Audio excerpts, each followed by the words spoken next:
Good morning बच्चों। आज मैं आप लोगों को जो पढ़ाने जा रहा हूँ वो रेस्पिरेशन इन क्या है, प्लांट्स है। क्या टॉपिक है भाई हमारा? Respiration in plants. Respiration in plants मतलब कहता है कि पौधों में श्वसन की क्रिया। कौन सी क्रिया कहती है भाई? आपका पौधों में श्वसन की क्रिया। तो सबसे पहले पूछता है कि श्वसन क्या है। इधर पहले समझिएगा, श्वसन मीन्स होता है रेस्पिरेशन। तो आपको पता होना चाहिए कि रेस्पिरेशन हमेशा कौन सी कोशिका पे होता है? लिविंग सेल पे होगा। कौन सी सेल पे होता है? लिविंग सेल पे। मतलब जीवित कोशिकाओं में होने वाली एक प्रकार की जैविक क्या है, क्रिया है, जिसमें जटिल कार्बनिक भोज्य पदार्थ को, किसको? जटिल कार्बनिक भोज्य पदार्थ को किसकी उपस्थिति में? ऑक्सीजन की उपस्थिति में या ऑक्सीजन की अनुपस्थिति में सरल अणुओं में तोड़ना क्या कहलाएगा? श्वसन कहलाएगा। इस क्रिया के दौरान किसकी प्राप्ति होगी? ऊर्जा का। और ऊर्जा का उपयोग किसके लिए किया जाता है? नए जीव द्रव्य के निर्माण के लिए। वही हमारा क्या कहलाएगा? रेस्पिरेशन कहलाएगा। आया कुछ समझ गया? ध्यान से समझिएगा भाई। रेस्पिरेशन एक क्या है? बायोलॉजिकल प्रोसेस है, मतलब जैविक क्रिया है जो सभी जीवों में क्या होता है? आपका संपन्न होगा। अब प्लांट में हो रहा है तो प्लांट में भी क्या होगा? फोटो रेस्पिरेशन हो रहा है। तो इसमें क्या होता है? जो जटिल कार्बनिक भोज्य पदार्थ है उसको सरल अणुओं में क्या करते हैं? तोड़ते हैं, और जिससे ऊर्जा की क्या होती है? प्राप्ति होती है, और जिससे नए प्रोटोप्लाज्म के निर्माण के लिए इसका क्या कहलाता है? उपयोग किया जाता है। ये क्या कहलाएगा? आपका श्वसन कहलाएगा। और श्वसन क्रिया के दौरान क्या चीज बाहर निकाला जाता है? तो कार्बन डाइऑक्साइड और जल। आया समझ? अब जो श्वसन की क्रिया होती है वो कैसे होता है इसको समझिएगा भाई। ठीक, इसमें लिखा है कि कहता है ऊर्जा मुक्ति होती है। श्वसन में स्थिति ऊर्जा का स्थानांतरण गतिज ऊर्जा में होता है। मतलब जो काइनेटिक एनर्जी होता है उसका जो मतलब जो स्थितिज ऊर्जा होता है उसको काइनेटिक ऊर्जा में क्या करते हैं? कन्वर्ट करते हैं। लिख लीजिएगा, स्थितिज ऊर्जा को गतिज ऊर्जा में स्थानांतरण किया जाता है। लिखिएगा, स्थितिज ऊर्जा का स्थानांतरण गतिज ऊर्जा में किया जाता है।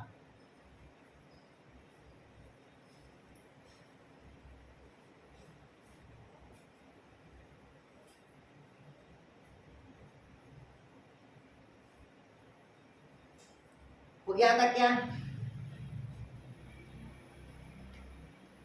क्लियर होता क्या? अब कहता है इधर समझिएगा, रेस्पिरेशन को जनरली दो प्रकारों में बांटा गया है। पहला होता है ऑक्सीजन श्वसन और दूसरा क्या होगा आपका? अनऑक्सीजन श्वसन। मतलब पहला होता है एरोबिक रेस्पिरेशन और सेकंड क्या होगा भाई आपका? Anaerobic respiration. मतलब पहला ऑक्सीजन श्वसन और दूसरा क्या होगा? अनऑक्सीजन श्वसन। तो ऑक्सीजन श्वसन का परिभाषा देखिएगा,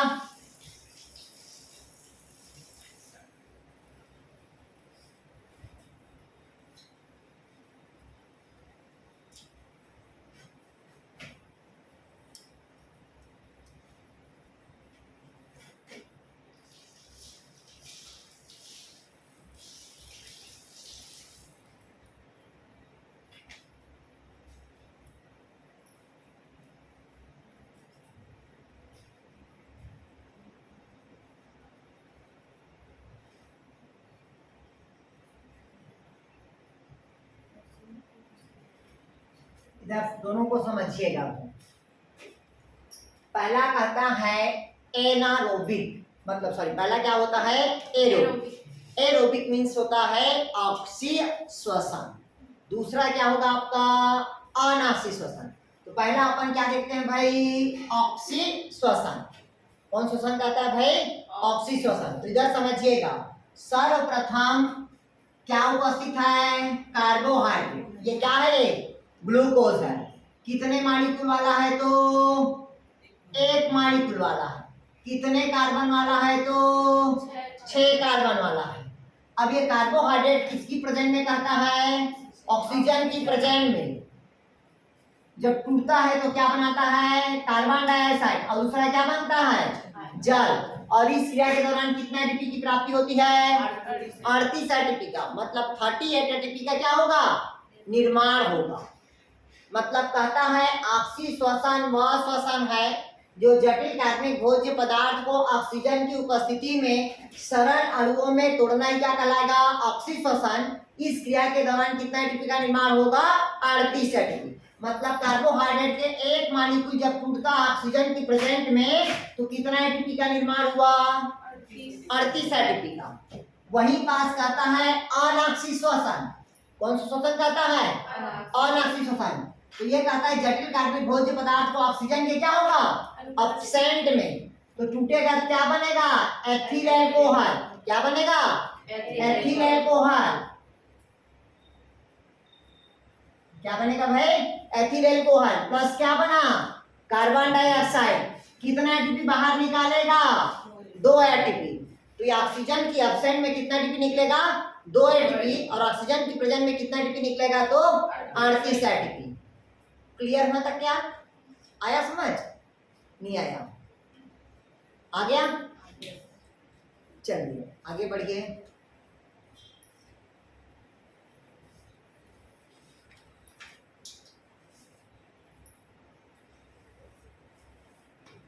तो यहां तक के अब लिखिएगा जो ऑक्सीकरण होता है, मतलब जो ऑक्सीडेशन किसका? कार्बोहाइड्रेट का। कार्बोहाइड्रेट का ऑक्सीडेशन हमेशा क्या होता है? 3 चरणों में होता है। लिखिएगा ऑक्सीकरण की प्रोसेस। लिखिएगा ऑक्सीकरण 4 चरणों में पूर्ण होता है। लिखिएगा ऑक्सीकरण कोई भी भोज्य पदार्थ का क्या होता है? ऑक्सीडेशन होता है ना यहाँ। तो ऑक्सीडेशन कितने अवस्था में होगा? 4 चरणों में होगा ऑक्सीडेशन का प्रोसेस। पहला लिखिएगा ग्लाइकोलाइसिस। ऑक्सीडेशन का प्रोसेस। ऑक्सीडेशन कितना स्टेप में होगा? 4 स्टेप्स में होगा। कितना स्टेप्स में होगा? 4 स्टेप में होगा। पहला होता है ग्लाइकोलाइसिस।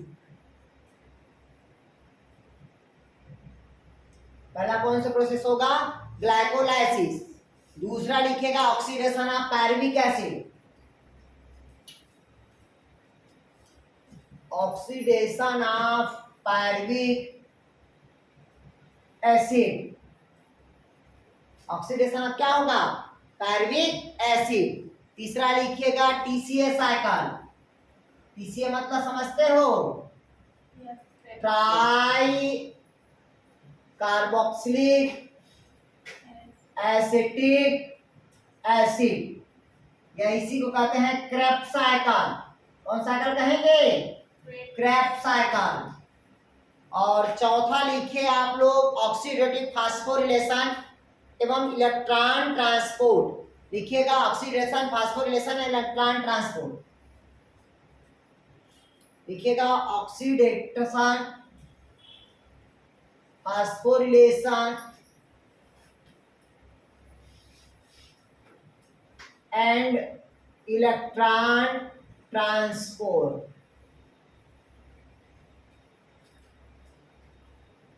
इधर समझिएगा ऑक्सीडेशन कितना स्टेप में कहता है? 4 अवस्था पे। पहले समझिएगा पहला कौन कहता है?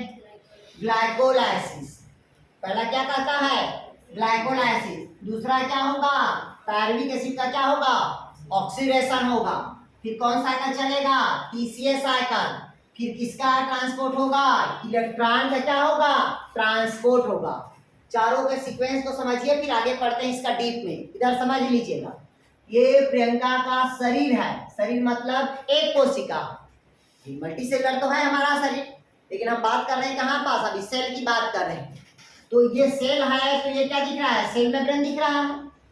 और अगर प्लांट है तो बाहर में क्या रहेगा? सेल वॉल रहेगा। प्लांट में क्या होगा? Cell wall. नीचे क्या रहेगा? Cell membrane. और सेल मेम्ब्रेन के अंदर में द्रव भरा होता है। कौन सा द्रव रहता है? गुड। कौन सा प्लाज्मा रहता है? साइटोप्लाज्म। और साइटोप्लाज्म के अंदर में एक सेल ऑर्गन होता है, जिसको कौन सेल ऑर्गन कहते हैं? माइटोकॉन्ड्रिया। क्योंकि मेटाप्लाज्म का प्रोसेस कहाँ होता है? माइटोकॉन्ड्रिया में। तो जो सेल पे जो भी द्रव होगा कहाँ? साइटोप्लाज्म में। तो साइटोप्लाज्म में कौन सा साइकिल चलता है? कौन सा साइकिल चलता है? ग्लाइकोलाइसिस। तो किसका निर्माण होता है? अब पायरुविक एसिड से क्या कौन साइकिल चलता है आपका? Krebs cycle. तो क्रेब्स साइकिल कहाँ चलता है? माइटोकॉन्ड्रिया के मैट्रिक्स में। तो मैट्रिक्स में कोई भी भोज्य पदार्थ तभी आएगा जब माइटोकॉन्ड्रिया के आउटर मेम्ब्रेन और इनर मेम्ब्रेन क्या रहता है? छिद्र रहता है। पोरिन्स बोलते हैं जिसको, छोटे छोटे छिद्र रहता है उसको क्या कहेंगे? पोर्स कहेंगे। एक मेम्ब्रेन के थ्रू आएगा और उसी मेम्ब्रेन के थ्रू दूसरे जगह से क्या हो जाएगा? वो बाहर निकलेगा तो वो कहलाता है पोरिन्स कहलाता है। पोर नहीं आया समझ आ? तभी तो एनर्जी जाएगा माइटोकॉन्ड्रिया में ना। और बिना छेद के कैसे जाएगा? छेद रहेगा तभी तो अंदर जाएगा ना। तो माइटोकॉन्ड्रिया के मेम्ब्रेन में क्या होता है? पोरिंग्स होता है, जिसके कारण जो भी मिनरल न्यूट्रिशन ग्लूकोज कार्बोहाइड्रेट वो सब कहाँ जाएगा? माइटोकॉन्ड्रिया के अंदर, और अपना ऑक्सीडेशन का प्रोसेस करेगा और फिर क्या हो जाएगा? वो बाहर निकलेगा। तभी तो उस एनर्जी का क्या करोगे? उपयोग करोगे आप। नहीं आया समझ यार? तो ये कहाँ चलेगा? तो ये माइटोकॉन्ड्रिया के कहाँ चलेगा? मैट्रिक्स में तो क्रेब्स साइकिल। अब माइटोकॉन्ड्रिया की इनर मेम्ब्रेन में कौन सा साइकिल चलेगा? Electron transport. बाकी तीनों कहाँ चला? माइटोकॉन्ड्रिया में चला। और ऊपर वाला कहाँ चला? तो साइटोप्लाज्म में चला। और चारों को हम क्या कहते हैं? ऑक्सीडेशन। और चारों में केवल क्या टूटता है? कार्बोहाइड्रेट, मतलब ग्लूकोज टूटता है। ग्लूकोज क्या होता है? टूटता है। और जब ग्लूकोज टूटता है तो किसकी प्रेजेंस में टूटता है बताया था? और क्या प्राप्ति होती है? आया कुछ समझ में? नहीं आया? तो पहला साइकिल देखेंगे अपन ग्लाइकोलाइसिस।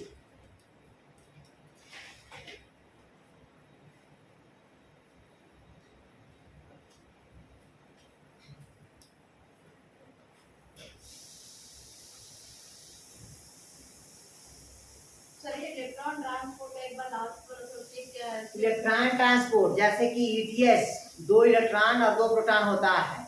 आपके बॉडी में जो ट्रांसपोर्ट हो रहा है ना, उसका काम कौन करता है? हीमोग्लोबिन करता है, आयरन करता है। अगर हीमोग्लोबिन है तभी आपका बॉडी क्या कर रहा है? सर्वाइव कर रहा है। अगर बीच में साइनाइड आ जाएगा तो पूरा सिस्टम क्या हो जाएगा? ब्लॉकेज हो जाएगा, सिस्टम क्या हो जाएगा? रुक जाएगा। आया समझ आ? ये पूरी प्रोसेस क्या कहलाता है? Electron transport. इसी कारण कहा जाता है इलेक्ट्रॉन ट्रांसपोर्ट का अंतिम उत्पाद क्या होता है? जल होता है। ऑक्सीजन की प्रेजेंस में क्या निकालता है? जल। अभी पढ़ोगे। और अगर इस टॉपिक को पढ़ लिया और फोटोसिंथेसिस को पढ़ लिए तो आपका 3 क्वेश्चन कहीं नहीं गया, कहीं नहीं गया, नाम बता दिया आपको। ठीक, अब हेडिंग डालिए आप लोग ग्लाइकोलाइसिस। तो ग्लाइकोलाइसिस का मैं स्टेप लिख दे रहा हूँ, उसके बाद समझा दे रहा हूँ यार आप लोग को। ठीक है,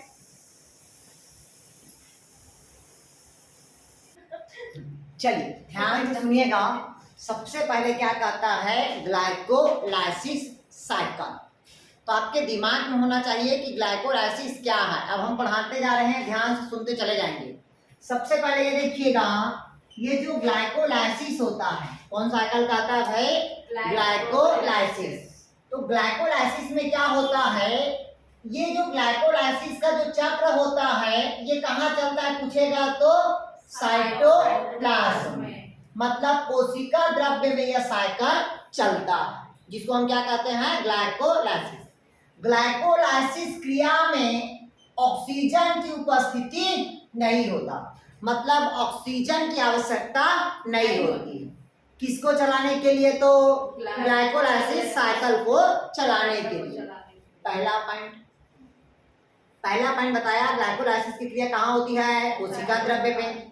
ग्लाइकोलाइसिस मतलब को चलाने के लिए ऑक्सीजन की आवश्यकता नहीं होती, पहला कंडीशन। दूसरा कहता है जब ग्लाइकोलाइसिस साइकिल में ग्लूकोज का एक अणु, कितने अणु? ग्लूकोज का एक अणु कितने कार्बन वाला है? 6 कार्बन वाला। जब इसका ऑक्सीडेशन होता है, इसका क्या होता है? ऑक्सीडेशन होता है तो क्या बनता है? Pyruvic acid. कितने मॉलिक्यूल वाला? 2 मॉलिक्यूल्स वाला। कितने कार्बन वाला? 3 कार्बन वाला। अणु हमको क्या होता है। ध्यान से समझिएगा, जब कार्बोहाइड्रेट का ऑक्सीडेशन होता है, ग्लूकोज के कितने मॉलिक्यूल? एक मॉलिक्यूल। कितने कार्बन? 6 कार्बन। जब इस टूटता है, कहाँ टूटता है? तो कोशिका द्रव्य में, साइटोप्लाज्म में। तो अंतिम उत्पाद क्या बनता है इसका? Pyruvic acid. कितने मॉलिक्यूल? 2 मॉलिक्यूल। कितने कार्बन? 3 कार्बन वाले तत्व हमको क्या होता है? प्राप्त होता है। पहला कंडीशन आ गया समझ यहाँ तक कि 2 जगह पर फास्फोरिलेशन होता है। कितने जगह पर होगा भाई? 2 जगह पर फास्फोरिलेशन की क्रिया होती है। मतलब 2 जगह पर 2 एटीपी का क्या होता है? उपयोग होता है। कितना एटीपी का उपयोग होगा भाई? 2 एटीपी का उपयोग। लिखते चले जाएंगे। लिखिएगा ग्लाइकोलाइसिस में, लिखिएगा अरे अलग से पॉइंट में लिखते चले जाइए, वही काम का है। लिखिएगा ग्लाइकोलाइसिस में 2 फास्फोरिलेशन अभिक्रिया के अंतर्गत, लिखिएगा ग्लाइकोलाइसिस में 2 फास्फोरिलेशन अभिक्रिया के अंतर्गत 2 एटीपी का उपयोग होता है। 2 फास्फो, देखिए 2 फास्फोरिलेशन अभिक्रिया में 2 एटीपी का उपयोग होता है।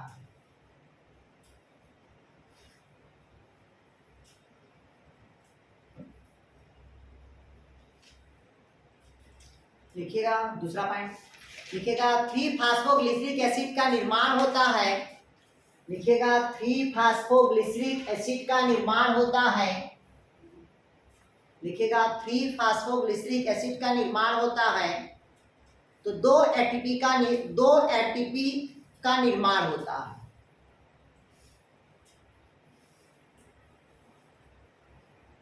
दो एटीपी का निर्माण होता है। अगला पॉइंट लिखिएगा,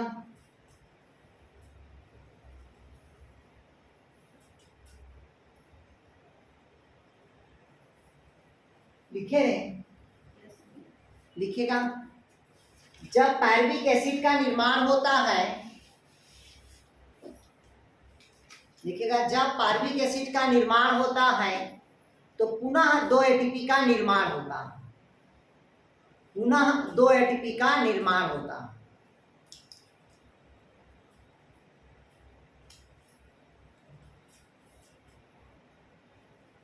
अगला पॉइंट लिखिएगा, लिखिएगा अगला पॉइंट लिखेंगे ना, लिखिएगा 1,3 डाइफास्फोग्लिसरिक एसिड, लिखिएगा 1,3 डाइफास्फोग्लिसरिक 1,3 डाइफास्फोग्लिसरिक एसिड का निर्माण होता है। एसिड का निर्माण होता है तो 2 NaDH2 का निर्माण होता है। 2 NaDH2 का निर्माण होता है। 2 NaDH2 का निर्माण होता है, जो अस्थायी रूप से या इनडायरेक्ट रूप से 6 एटीपी का निर्माण होता है। इनडायरेक्ट रूप से 6 एटीपी का निर्माण होता है। अगला पॉइंट लिखें, शुद्ध प्राप्ति 2 एटीपी की होती है। लिखिएगा शुद्ध प्राप्ति, अगला पॉइंट ना, शुद्ध प्राप्ति 2 एटीपी की होती है। अब समझिए चीजों को, मैं समझाने जा रहा हूं, इधर समझ लीजिए। आप जो काम का था, जो पॉइंट था, उसको मैं समझा दिया, कहां कहां बस क्या लिखवा दिया। अब उसी चीज को समझिएगा अच्छे से। इधर देखिए, आप बताया मैं आप लोग को कि ग्लाइकोलाइसिस की क्रिया कहाँ चलती है? साइटोप्लाज्म में। ग्लाइकोलाइसिस की क्रिया की ऑक्सीजन की आवश्यकता नहीं होती। इसमें कार्बोहाइड्रेट के एक मॉलिक्यूल कितने कार्बन? 6 कार्बन। टूटता है क्या बनता बताया? Pyruvic acid. कितने मॉलिक्यूल वाला? 2 मॉलिक्यूल्स। कितने कार्बन? तो 3 कार्बन की प्राप्ति होती है। क्लियर होना तक? और इस ग्लाइकोलाइसिस क्रिया को सर्वप्रथम किसने दिया था? तो EMP नामक वैज्ञानिक ने दिया था। EMP मतलब होता है एम्बेडेड पार्नास सॉरी एम्बेडन मेयर पार्नास, एम्बेडन मेयर पार्नास, ये 3 वैज्ञानिक है जिन्होंने ग्लाइकोलाइसिस साइकिल को दिया था। इसी कारण इसको ईएमपी पाथवे कहेंगे। क्या कहेंगे इसको? ईएमपी पाथवे, जिसको कहते हैं एम्बेडन मेयर और पार्नास। क्लियर होने तक के? अब ध्यान समझिए इधर। अब कहता है कि सर्वप्रथम क्या है? ग्लूकोज है। इस ग्लूकोज का सर्वप्रथम क्या होगा? हेक्साकाइनेस एंजाइम की उपस्थिति में प्रथम फास्फोरिलेशन की क्रिया होगी। प्रथम कौन सी क्रिया होगी? प्रथम फास्फोरिलेशन की क्रिया। मतलब ये ग्लूकोज है, हेक्साकाइनेस एंजाइम की उपस्थिति में एटीपी क्रिया करता है और क्या बनाता है? Glucose 6 phosphate. और क्या बनाता है? एडीपी। मतलब यहाँ पास एक एटीपी का उपयोग किया। अरे किया कि नहीं किया भाई? कितना वो एटीपी का उपयोग किया? एक एटीपी का। अभी उपयोग, एटीपी जब उपयोग करेगा तो एटीपी तभी तो बाहर निकलेगा ना। ये आपको पता होना चाहिए। एटीपी से एक फास्फेट क्या हो जाएगा? माइनस हो जाएगा। तो क्या बनेगा? एडीपी बनेगा। क्या बनेगा? एडीपी बनेगा। पुनः एक एडीपी से नाइट्रोजन फास्फेट बाहर निकालेगा, क्या बनेगा? एएमपी बनेगा। और एडेनोसिन मोनोफास्फेट, और पुनः एएमपी में एक नाइट्रोजन फास्फेट जुड़ेगा, क्या बनेगा? एडीपी बनेगा। पुनः एडीपी में एक नाइट्रोजन फास्फेट जुड़ेगा, क्या बनेगा? एटीपी बनेगा। इसी क्वेश्चन को अभी पिछले साल वर्ग 1 में पूछा था। एटीपी क्या है? तो एटीपी क्या है? प्रकार के फास्फेट है, क्योंकि फास्फेट अधिक मात्रा में। नहीं आया समझ? नहीं आया समझ? तो जितना ज्यादा फास्फेट रहेगा बंधुता उतना भी क्या रहेगा? ज्यादा होगी। और जिसमें फास्फेट कम रहेगा उसमें बंधुता क्या होगी? कम होगी। तो इधर समझिए आप, ग्लूकोज से क्या बनेगा? ग्लूकोज 6 फास्फेट बना। क्या बनेगा? ग्लूकोज से ग्लूकोज 6 फास्फेट। अब कहता है ग्लूकोज 6 फास्फेट फास्फोहेक्साकाइनेस एंजाइम की उपस्थिति में क्रिया करता है और क्या बनाता है? फ्रक्टोज 6 फास्फेट बनाता है। क्या बनाएगा? Fructose 6 phosphate. पुनः फ्रक्टोज 6 फास्फेट में फिर क्या होगा? फास्फोरिलेशन की क्रिया होगी। नहीं आ रहा क्या समझ? पुनः किसका क्रिया होगी? फास्फोरिलेशन की क्रिया होगी। और यहाँ पर क्या बनाएगा? फ्रक्टोज 6 फास्फेट से फ्रक्टोज 1,6 डाइफास्फेट बनाएगा। और पुनः एटीपी का यहाँ पास क्या होगा? यूज होगा। और किसका निर्माण करेगा? एडीपी का। तो यहाँ पास जो ग्लूकोज हो गया, ग्लूकोज 6 फास्फेट हो गया, फ्रक्टोज 6 फास्फेट हो गया, फ्रक्टोज 1,6 डाइफास्फेट, ये चारों कितने मॉलिक्यूल वाला है? एक मॉलिक्यूल। कितने कार्बन वाला है? तो 6 कार्बन वाला। ये सभी 4। ग्लूकोज से क्या बनेगा? ग्लूकोज 6 फास्फेट, फिर फ्रक्टोज 6 फास्फेट, फ्रक्टोज 1,6 डाइफास्फेट। इस पूरे 4 जगह पे कितने जगह का एटीपी का उपयोग हुआ?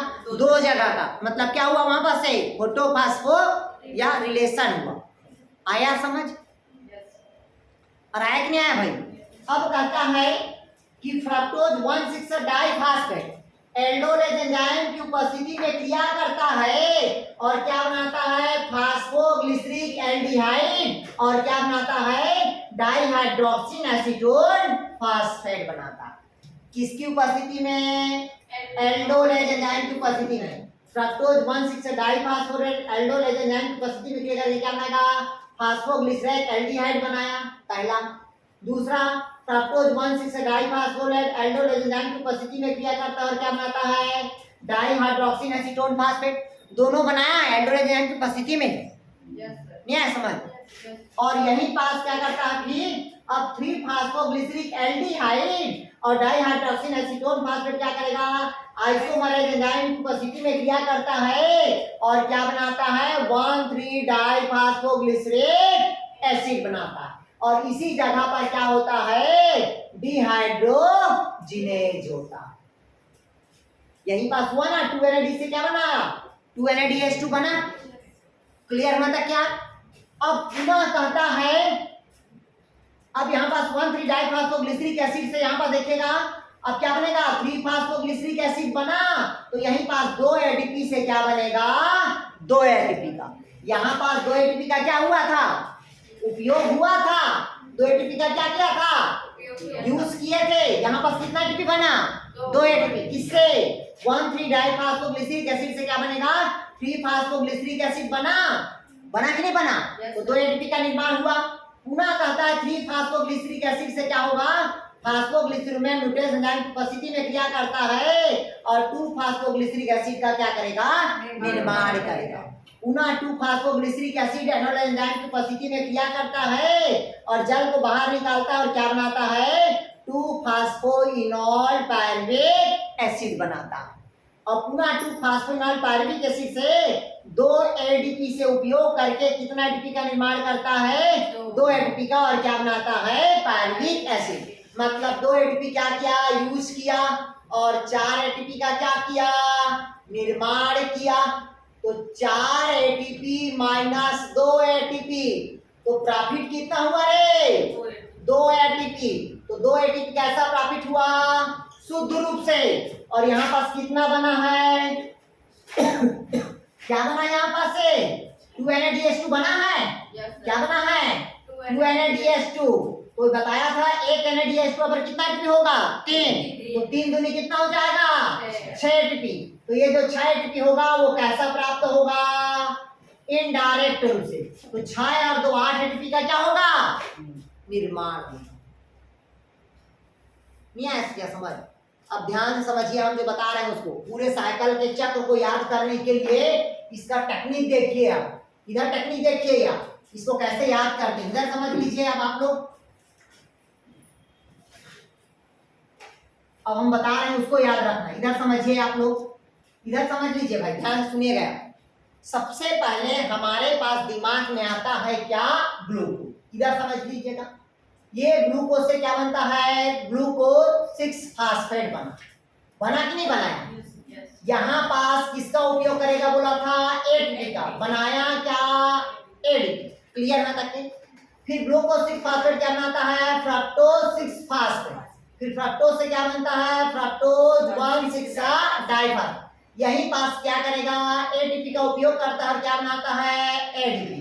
तो ये सभी चारों वाले कितने मॉलिक्यूल बताया? 1 मॉलिक्यूल। कितने कार्बन बताया? 6 कार्बन। तो 2 जगह पर एटीपी का क्या हुआ? यूज हुआ। नहीं है समझ? पुनः कहता है कि फ्रक्टोज 1,6 डाइफॉस्फेट से क्या बनता है? 1,3 डाइफॉस्फोग्लिसरिक एल्डिहाइड बनता है। क्या बनेगा? एल्डिहाइड। क्या बनेगा भाई? एल्डिहाइड। और इधर क्या बनेगा? डाइहाइड्रोक्सिन एसीटोन फास्फेट बनेगा। पुनः यहाँ पास क्या बनेगा आपका? 3 फास्फोग्लिसरिक एसिड बनेगा। क्या बनेगा? 3 फास्फोग्लिसरिक एसिड। और यहीं पास क्या बनेगा बोला था मैं आप लोग को? 2NAD से क्या बनेगा? 2NADH2 का निर्माण होगा। यही बोला मैं आप लोग को। पुनः बताया था 3PGA से क्या बनेगा? 2PGA बनेगा, 2 फास्फोग्लिसरिक एसिड।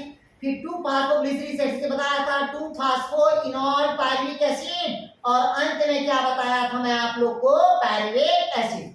यहाँ पास बनेगा क्या? 2 एडीपी से क्या बनेगा? 2 एटीपी। 2 लाइन छोड़ के, सॉरी हाँ 2 लाइन छोड़ के एक पॉइंट और छूट गया यार, डाइहाइड्रोक्सिन फास्फेट। 1,3 डाइफॉस्फोग्लिसरिक एल्डिहाइड और 1,3 डाइफॉस्फोग्लिसरिक एसिड। ठीक, तो यहाँ पास 1 पॉइंट 2 पॉइंट छोड़ के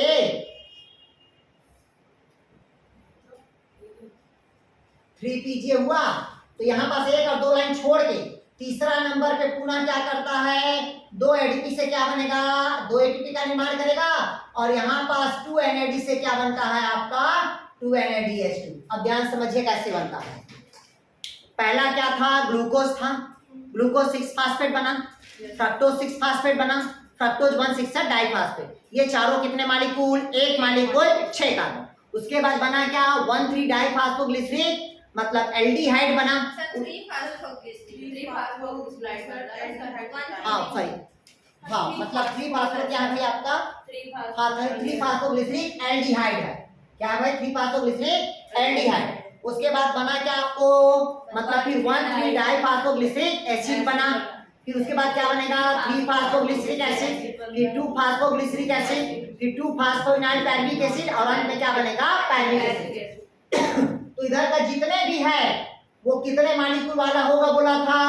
2 मॉलिक्यूल। कितने कार्बन वाला होगा? तो 3 कार्बन होगा।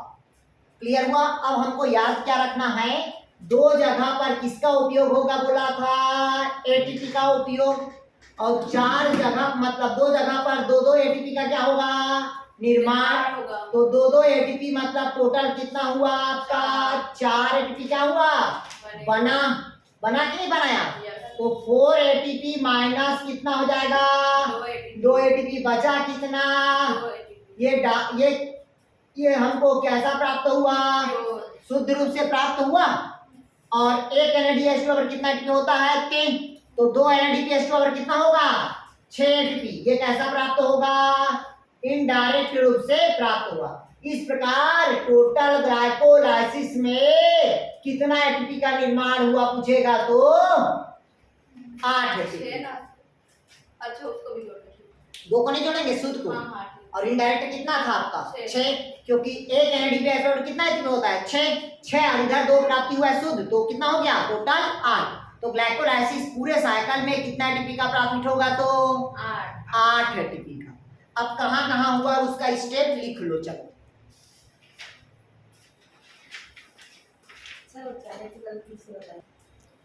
क्योंकि आरती इस बार का पा जाएगी नौकरी।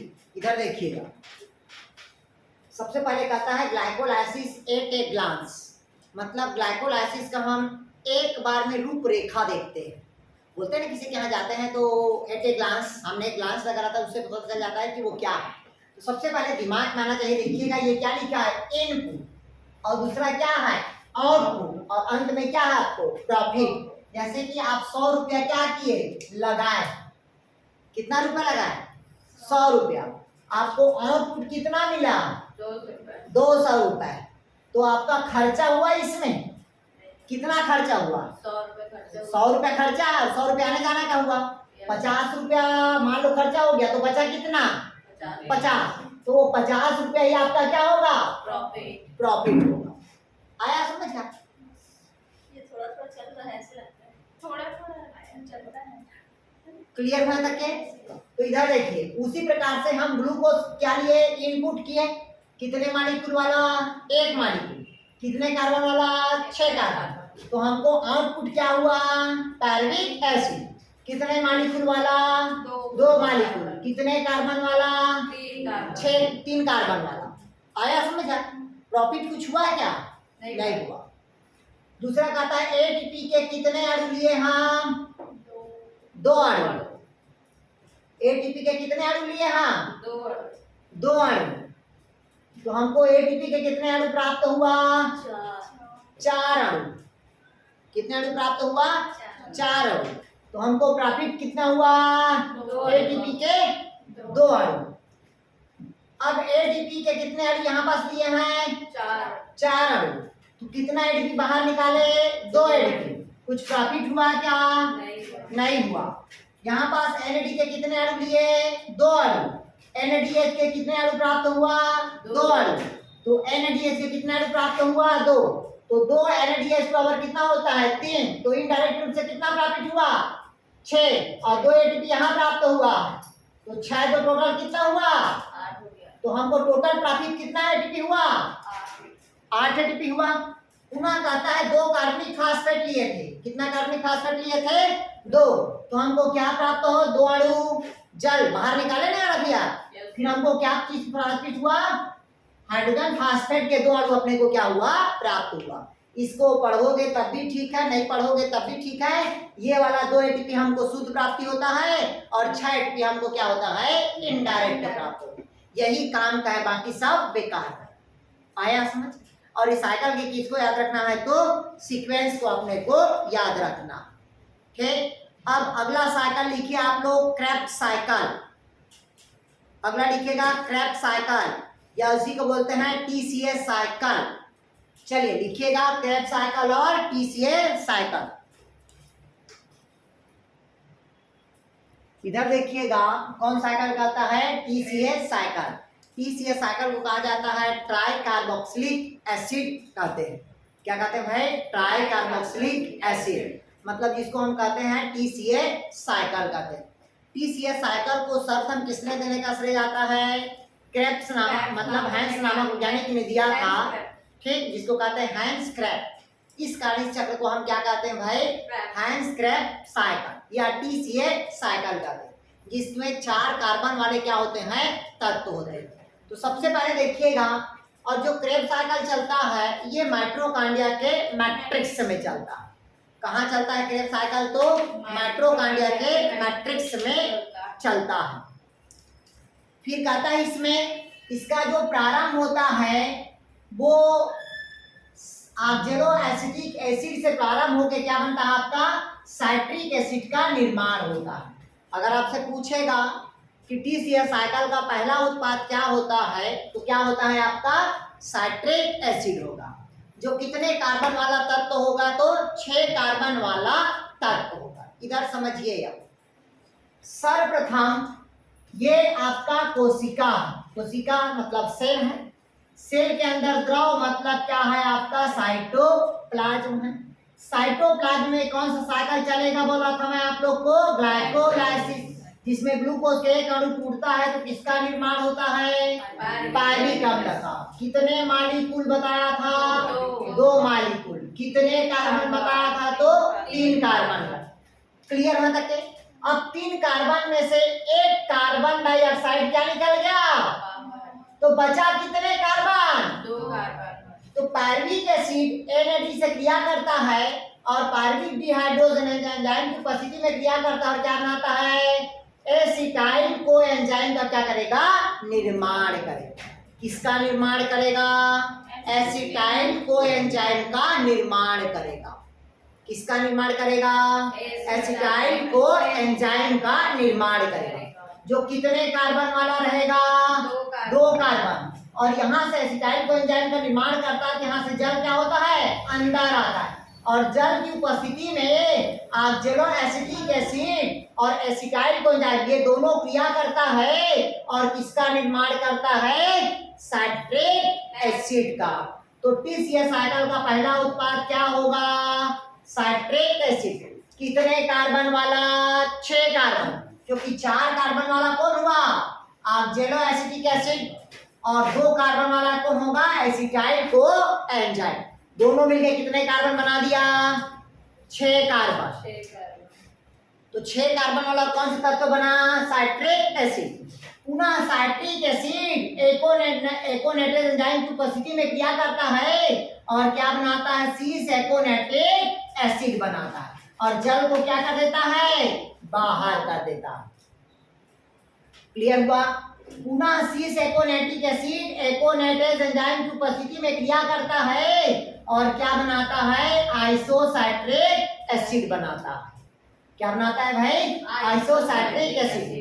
पुनः आइसोसाइट्रिक एसिड आइसोसाइट्रिक डिहाइड्रोजन एंजाइम की उपस्थिति में क्रिया करता है, NAD लेता है और क्या बनाता है, ऑक्जेलोसक्सेनिक एसिड बनाता है, और दूसरा क्या बनाएगा, NADH2 बनाता है। क्या बनाता है, NADH2। क्लियर हुआ तक के? क्या बनाता है अभी आपका, NADH2। तो यहाँ पास कितना NADH2 बनता है, 2 NADH2 बनता है। कितना NAD बनता है, 2। तो इधर देखिएगा, पुनः ऑक्जेलोसक्सेनिक एसिड डीकार्बोक्सिलेज एंजाइम की उपस्थिति में क्रिया करता है और 1 कार्बन डाइऑक्साइड को क्या निकालता है, बाहर निकालता है। तो 6 कार्बन में से 1 कार्बन क्या हो गया, बाहर निकल गया। तो कितने कार्बन बचेगा, 5। तो ये क्वेश्चन पूछता है 5 कार्बन वाला कौन सा तत्व होता है, तो अल्फा कीटोग्लूटेरिक एसिड कितने कार्बन वाला होगा, 5 कार्बन वाला। क्लियर है तक के? पुनः अल्फा कीटोग्लूटेरिक एसिड में क्या बनता है, ये कोएंजाइम क्या होता है, अंदर आता है और NADH2 का क्या करता है, निर्माण करता है और क्या बनाता है, सक्सेनाइल को एंजाइम बनाता है। किसका निर्माण करेगा, सक्सेनाइल को एंजाइम। पुनः सक्सेनाइल को एंजाइम GTP से क्रिया करता है और क्या बनाता है, सक्सेनिक एसिड, और क्या बनाता है, GTP बनाता है। पुनः फिर सक्सेनिक एसिड डिहाइड्रोजन एंजाइम की उपस्थिति में क्रिया करता है, क्या बनाता है, फ्यूमेरिक एसिड बनाता है, और पुनः यहाँ पास क्या बनाएगा, FADH2 का निर्माण होगा। पुनः फ्यूमेरिक एसिड से क्या बनाएगा, फ्यूमेरेज एंजाइम की उपस्थिति में क्रिया करेगा और क्या बनाएगा भाई आपका, मैलिक एसिड बनाएगा। पुनः मैलिक एसिड से क्या होगा, NAD क्रिया करेगा और क्या बनाएगा, NADH2, और बना देगा क्या, ऑक्जेलो एसिटिक एसिड। नहीं आया होगा समझ? नहीं आया होगा? ठीक, अब हम जो बता रहे हैं उससे सुनिएगा।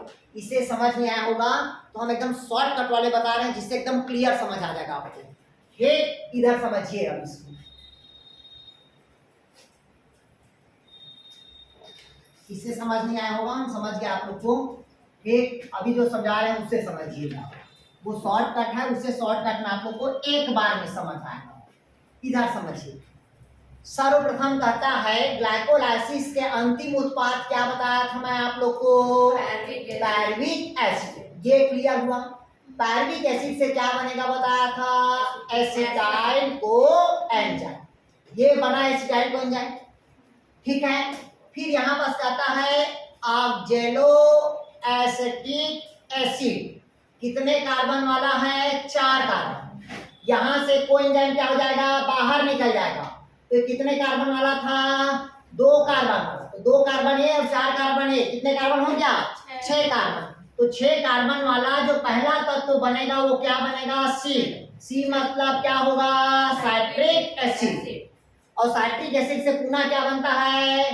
सीस एकोनेटिक एसिड। सीस एकोनेटिक एसिड से बनता है आइसोसाइट्रिक एसिड। आइसोसाइट्रिक से बनता है ऑक्जेलोसक्सेनिक एसिड बना। क्या बना भाई? ऑक्जेलोसक्सेनिक एसिड। ये चारों कितने कार्बन वाला है? तो 6 कार्बन वाले। यहीं से एक कार्बन ऐसा क्या निकल गया? बाहर निकल गया। तो बचा कितना? 5 कार्बन। 5 कार्बन वाला कौन होगा? Alpha ketoglutaric acid. कितने कार्बन वाला बोला? 5 कार्बन वाला। पुनः एक कार्बन डाइऑक्साइड कहाँ निकल जाएगा? बाहर। तो क्या बचेगा? कितने कार्बन बचा? 4। तो 4 कार्बन वाला होता है सक्सेनाइल को एंजाइम। पुनः सक्सेनाइल को एंजाइम से क्या बनता है? Succinic acid. सक्सेनिक एसिड से क्या बनता है आपका? Fumaric acid. फ्यूमेरिक एसिड से क्या बनता है भाई आपका?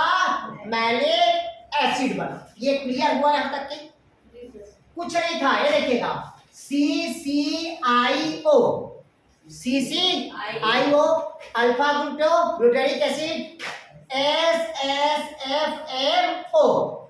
इधर CCIO होगा, इधर क्या होगा? अल्फा ग्लूटेरिक होगा, SSFMO। क्लियर हुआ तक के? क्लियर है तक के? अब देखिए यहाँ पास भी हाइड्रोजनेज हुआ था। NAD से क्या बना था?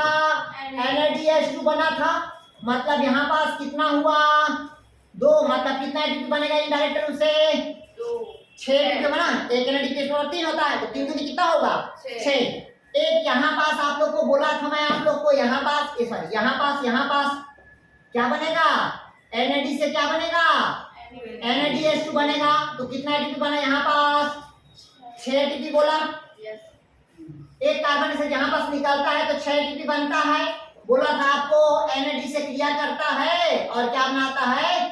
NADH2। उसके बाद यहां से बताया था GDP बराबर क्या बनता है आपका? GTP बनता है। जो यहाँ पास कितना बनेगा? 2 बनेगा। ठीक, फिर यहाँ पास बोला था आपका FADH2 बोला था, यहाँ पास कितना बनेगा? तो 3 बनेगा FADH2 से। ठीक, और यहाँ पास आपको बोला था मैं क्या? NAD से क्या बनेगा? NADH2। मतलब यहाँ पास कितना होगा आपका? 6। तो 4 जगह बना था क्या? 4 जगह क्या बना था? NADH2। तो 4 गुणित 3 मतलब कितना एटीपी हुआ?